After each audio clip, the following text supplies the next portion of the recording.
Hi, this is Trista, and there's been some explosive new information coming out.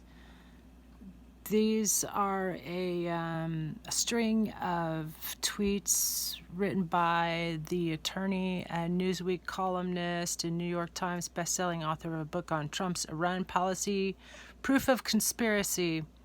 Also a professor. His name is Seth Abramson. And I'm going to read this thread because it's so important, and it should be put in audio form. It says, a Trump UAE scandal is staring us in the face, and it involves the 2020 election and justifies a new article of impeachment.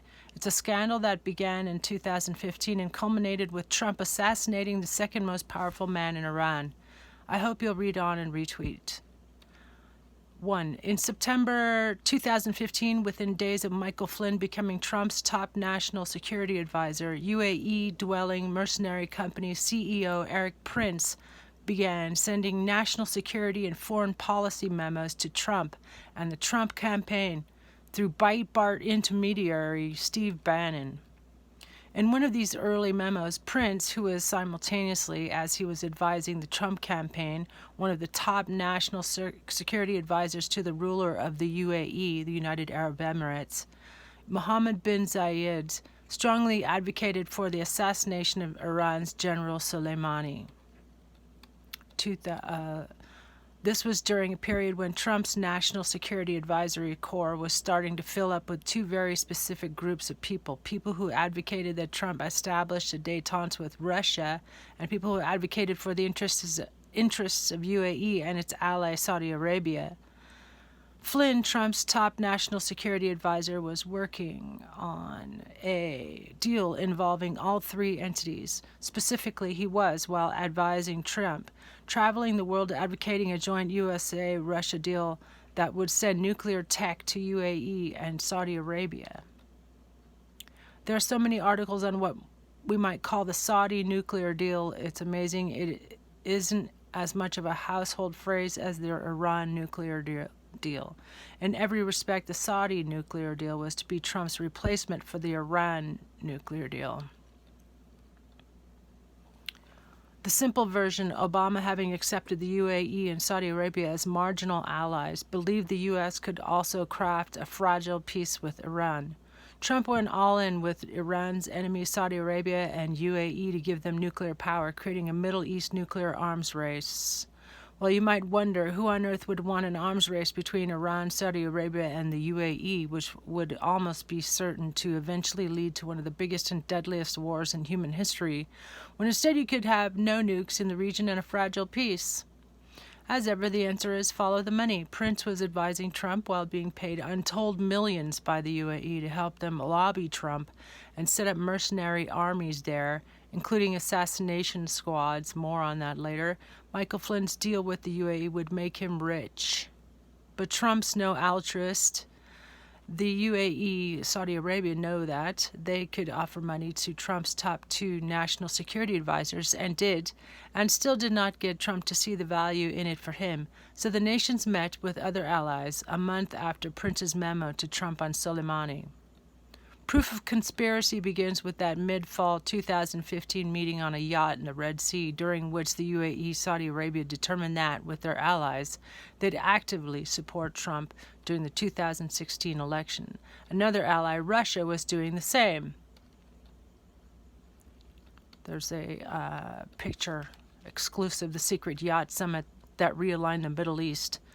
Arab leaders from UAE, Saudi Arabia, Bahrain, and Jordan plotted to counter Turkey and Iran and replace the GCC and Arab League. If you know Middle East geopolitics a little bit, you'll think our story has just introduced an error. How is Russia an ally of UAE and Saudi Arabia when they're clearly an ally of UAE, Saudi Arabia, enemy Iran? And this is where things get really interesting, like very. Putin decided, starting in 2014, to begin playing both sides of the Iran and UAE-Saudi Arabia conflict, even as UAE and Saudi Arabia decided to start moving towards Russia rather than the U.S. All had decided, mysteriously, the U.S. might soon be less of a factor in the region. In 2014, Putin started engaging in joint investment projects with the UAE, and several years thereafter, Saudi Arabia. This process continues in 2019. See below. The man he put in charge of this Russia and UAE Saudi Arabia détente, Kirill Dmitriev.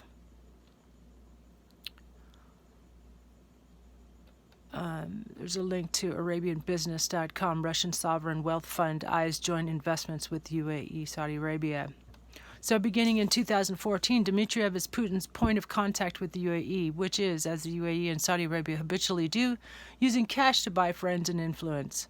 Meanwhile, the UAE has hired two men to help it with U.S. and Russia relations, George Nader and Erik Prince. UAE agent George Nader with Putin friend, per Putin Dimitri Simes, UAE agent Erik Prince, and UAE agent Michael Flynn are all advising Trump on Russia, UAE, Saudi Arabia foreign policy by 2016.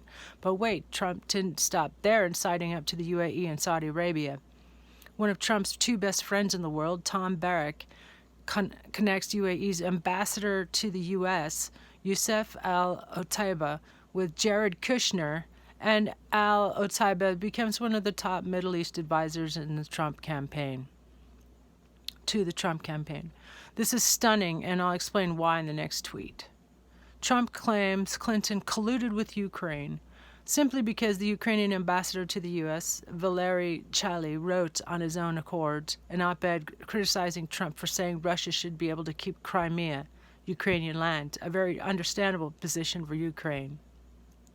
Meanwhile, Trump was secretly being advised on a regular basis by the UAE's ambassador to the U.S., which, if Chaly's op-ed is collusion, means Trump and his campaign colluded with the UAE hard following the fall 2015 Red Sea summit in which UAE decided to back Trump. But how do we know Trump, having at least 4 Emirati agents on his National Security Advisory Corps and the Emirates having decided to back Trump in the fall 2015 actually led to anything? I don't know, maybe because the New York Times reports it led to this. And then there's a link to the New York Times. Trump Jr. and other aides met with Gulf emissary offering help. The Trump Tower meeting and follow-ups are the first indication countries beyond Russia may have offered help to the Trumps. That's right. 2 of his UAE agent advisors, Nader and Prince, came to his New York City house and met with his son and offered election aid, and Donald Trump Jr. responded approvingly, in quotation marks. This, then, days after the RNC in Cleveland was when the UAE was going to make good on its plan. But wait, you say, I don't remember hearing anything about Saudi Arabia or UAE actually helping Trump, did they? The long answer is that this is why Proof of Conspiracy became a New York Times bestseller, because yes, they did, and we have the receipts for it. It's a historic scandal. Trump wanted AMI, owned by pal David Pecker, to pay his mistresses pre-election because he thought their stories would sink him. Prior to the UAE-Saudi Trump meeting at Trump Tower, AMI said no, they didn't have the money, and apparently didn't trust Trump to pay them back. Shortly after the Trump Tower meeting, Pecker and Saudi Arabia began discussing joint investments, and suddenly Pecker had the cash to pay off Trump's mistresses. Saudi Arabia would later allegedly hack Jeff Bezos and give the pics to AMI to aid Trump post-election. As for UAE, which remembered wanted Soleimani dead, as it told Trump through his top national security advisor Erik Prince, and likely others, but we don't know, what it had to offer was rather different and involved someone else in the room at Trump Tower on August 3, 2016. Joel Zamel, a man close to the Israeli government, a key player in Flynn's Saudi nuclear deal, and a man recommended to Trump's campaign by Netanyahu's former chief of staff, was also in the room when UAE Saudi Arabia offered to help Trump. Zamel is in business intelligence. Proof of Conspiracy does a deep dive on this, but the short version is Zamel pitches to the Trump campaign a domestic disinformation scheme identical to what the Russians were doing. He pitches it before Trump Jr. responds approvingly on August 3.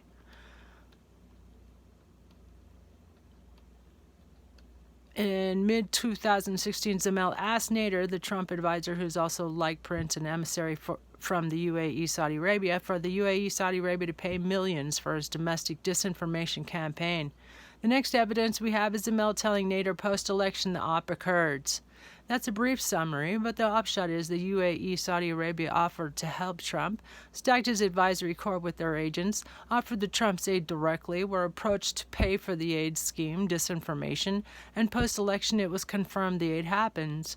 All this is sourced across 4,300 citations and 950 pages of proof of conspiracy, sourced to within an inch of its life. But how does this all relate to Soleimani? Well, ask yourself, why wouldn't Trump want UAE and Saudi help for the 2020 election too? So here we go. In the past 72 hours, we learned that not only did Trump lie about the intelligence regarding an imminent attack on U.S. interests from General Soleimani, there was no such intelligence. In fact, we had intel saying Soleimani's IRGC was standing down.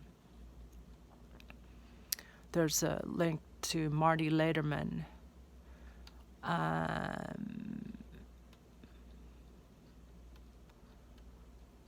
In this context, the $100 million donation to Ivanka's somebody named Dwarf Trouble is saying, in this context, the $100 million donation to Ivanka's Women's Fund in 2017 from UAE and Saudi Arabia looks even more suspicious.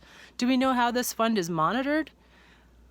So, and then there's a picture of Ivanka meeting with some Saudis. Saudis in the UAE will donate $100 million to a fund.